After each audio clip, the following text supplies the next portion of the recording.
Bread sandwich और bread pizza तो हम घर में बनाते ही हैं, तो चलिए आज बनाते हैं कुछ अलग और बहुत आसान घर में पड़े चीज़ों से पिज़्ज़ा ब्रेड सैंडविच सिर्फ 5 मिनट में, और वो भी तवे पर। इतना आसान है बनाना कि हर कोई बना ले। हाय फ्रेंड्स, मैं हूँ आप सबकी शामिल। चलिए फिर शुरू करते हैं। ब्रेड पिज़्ज़ा सैंडविच बनाने के लिए मैंने लिया है 2 पीस वाइट ब्रेड। आप ब्राउन ब्रेड का भी इस्तेमाल कर सकते हैं। तो यहाँ पे मैं बस एक पिज़्ज़ा सैंडविच बना रही हूँ दोस्तों। बहुत ही सिंपल तरीके से मैं ये सैंडविच पिज़्ज़ा बनाना बता रही हूँ, इसलिए यहाँ पे मैंने लिया है आधा शिमला मिर्च बारीक टुकड़ों में कटा हुआ, एक मध्यम आकार का प्याज, इसे भी फाइन चॉप कर लें, और एक छोटा टमाटर। टमाटर को काट के इसका बीज को अलग कर लें। आप चाहे तो इसमें कॉर्न भी डाल सकते हैं या फिर पनीर डाल सकते हैं। तो ये सब्जी तो घर में रहता ही है। तो पिज़्ज़ा बना रहे हैं इसलिए यहाँ पे मैंने मिक्स हर्ब्स का इस्तेमाल किया है। आप ऑरिगेनो डाल सकते हैं, पिज़्ज़ा हर्ब्स डाल सकते हैं, या कुछ ना हो तो गरम मसाला पाउडर भी डाल सकते हैं। थोड़ा सा हम इस्तेमाल करेंगे काली मिर्च पाउडर और थोड़ा सा चिली फ्लेक।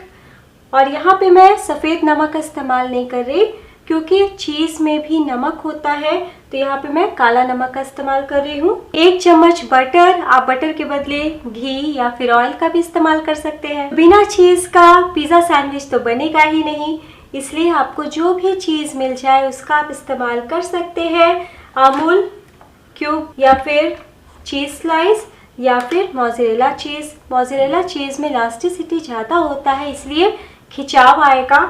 अगर आप ये दोनों चीज़ का इस्तेमाल करेंगे तो टेस्ट बहुत अच्छा आएगा, लेकिन खिंचाव नहीं आएगा। सैंडविच बनाने के लिए आप सेजवान चटनी, पिज़्ज़ा सॉस का इस्तेमाल कर सकते हैं, या सिंपल टमाटो केचप भी लगा सकते हैं। तो यहाँ पे मैं आपको एक सिंपल तरीके से सॉस बनाना बता रही हूँ। यहाँ पे मैंने लिया है 2 चम्मच टमाटो केचप, और टमाटो केचप में मैं डाल रही हूँ रेड चिली सॉस। आप ग्रीन चिली सॉस भी 1 चम्मच डाल सकते हैं। तो बिल्कुल भी पिज़्ज़ा सॉस की कमी हमें ना खले, इसलिए यहाँ पे हम 2 लहसुन की कलियां को कद्दूकस करके डालेंगे। हम ताजी लहसुन की कलियां ही डालें, बहुत ही बढ़िया स्वाद आता है।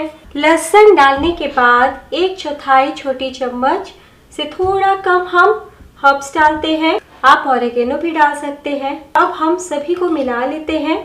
अब आपकी इच्छा हो तो इसमें आप मेयोनीज भी डाल सकते हैं 1 चम्मच। तो ये आप पर डिपेंड करता है, आप इसे अपने टेस्ट में, अपने अंदाज में बनाइए। तो है ना बहुत ही आसान सॉस बनाने का तरीका। अब लीजिए ब्रेड और दोनों स्लाइस को इस तरीके से रखिए। हम सबसे पहले बटर लगाते हैं। बटर को मैंने हल्का सा मेल्ट कर लिया है। तो अगर आप तवा पे या पैन में रख करके ब्रेड के ऊपर बटर लगाइएगा तो बटर सही तरीके से नहीं लगेगा, वो जल भी सकता है। तो देखिए, लगाने के बाद आपको इस तरीके से उलट लेना है, और दूसरी तरफ भी हम देखिए बटर लगा लेते हैं। अब दोनों साइड में हमने बटर लगा लिया है। ये साइड जिसमें बटर लगा है वो इस तरीके से रखाएगा दोस्तों। ब्रेड को उलट लिए हैं और इसके ऊपर लगाते हैं सॉस जो हमने रेडी किया है। तो 1 छोटी चम्मच सॉस लगा लिया है। और जब आपको पिज़्ज़ा सैंडविच बनाना हो तभी चीज़ को कद्दूकस करें, क्योंकि गर्मी बहुत पड़ रही है तो चीज़ बहुत तेज़ी से मेल्ट होगा, चिपचिपा सा हो जाएगा। तो देखिए, मैंने थोड़ा सा चीज़ ग्रेट कर लिया है, करीब 30 ग्राम। अब हम ब्रेड के ऊपर प्याज कटा हुआ रखेंगे। डायरेक्ट आपको चीज़ यहाँ पे नहीं रखना है, वरना ब्रेड सॉफ्ट हो जाएगा।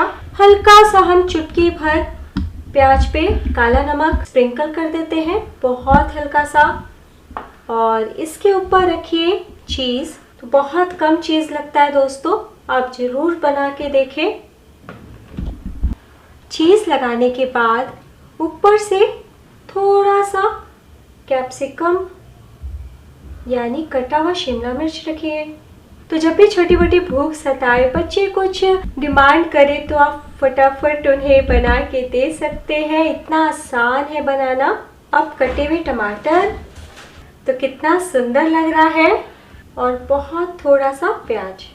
अब इसके ऊपर चुटकी भर हम नमक डालेंगे और चुटकी भर चिली फ्लेक यानी कुटी हुई लाल मिर्च, चुटकी भर काली मिर्च पाउडर और चुटकी भर ऑरिगेनो या पिज़्ज़ा हर्ब। अब ब्रेड के एक स्लाइस को धीरे से उठाइए, दूसरी प्लेट में रखिए और ये जो दूसरा स्लाइस है जिसमें हमने मक्खन लगाया था उसके दूसरे तरफ सॉस लगा देते हैं ताकि बहुत ही मज़ेदार हमारा पिज़्ज़ा सैंडविच बनके तैयार हो।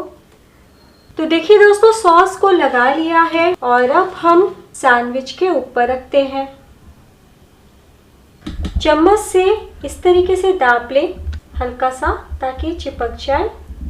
अब हम धीरे से उठा के तवे पे रखते हैं। गैस को ऑन कीजिए, फ्लेम को बिल्कुल कम रखें, तवा को चूल्हा पे रखें और अब हम लीड से ढक देंगे। आप किसी थाली से भी ढक सकते हैं। तो देखिए इसी तरीके से हमें कस के ढकना है और लो फ्लेम पे हम 3 मिनट के लिए पकने देते हैं। 3 मिनट हो चुका है और अब ध्यान से देखिए, लीड से आपको भी इसी तरीके से ढकना है ताकि दबाव पड़े सैंडविच के ऊपर। स्पैचुला से हम इस तरीके से हल्के हाथ से दाब लेते हैं उलटने से पहले। फ्लेम बिल्कुल कम रहेगा। कम फ्लेम पे बहुत ही अच्छे से ब्रेड क्रिस्प होंगे और चीज़ मेल्ट होगा।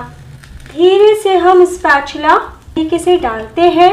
कितने अच्छे से हाथों में आ गया और हम उलट लेते हैं इस तरीके से। तो आप देख सकते हैं बहुत ही ज़्यादा क्रिस्प है।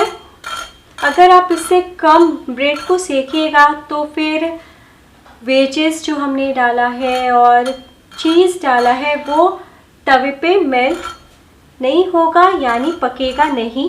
तो दूसरी तरफ से बस 2 मिनट के लिए हम लो फ्लेम पे सेक लेते हैं।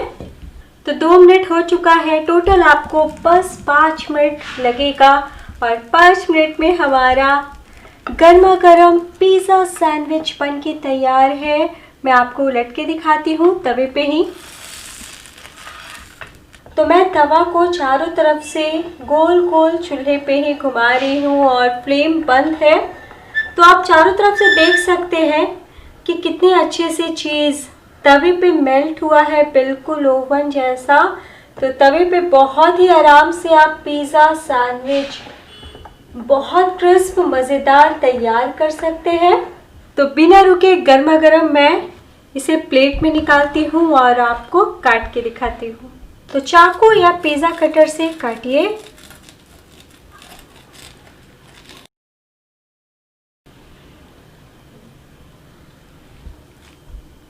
तो देखिए कितने अच्छे से चीज़ मेल्ट हुआ है। तो कितना चीज़ी है आप देख सकते हैं और बनाना कितना आसान है। तो बिना रुके फटाफट बच्चों के लिए बनाएं। दोस्तों वीडियो अच्छी लगी हो तो प्लीज़ लाइक कीजिएगा और अपने दोस्तों से सुझाव देना ना भूलें। तो फिर मिलेंगे आसान सी रेसिपी के साथ।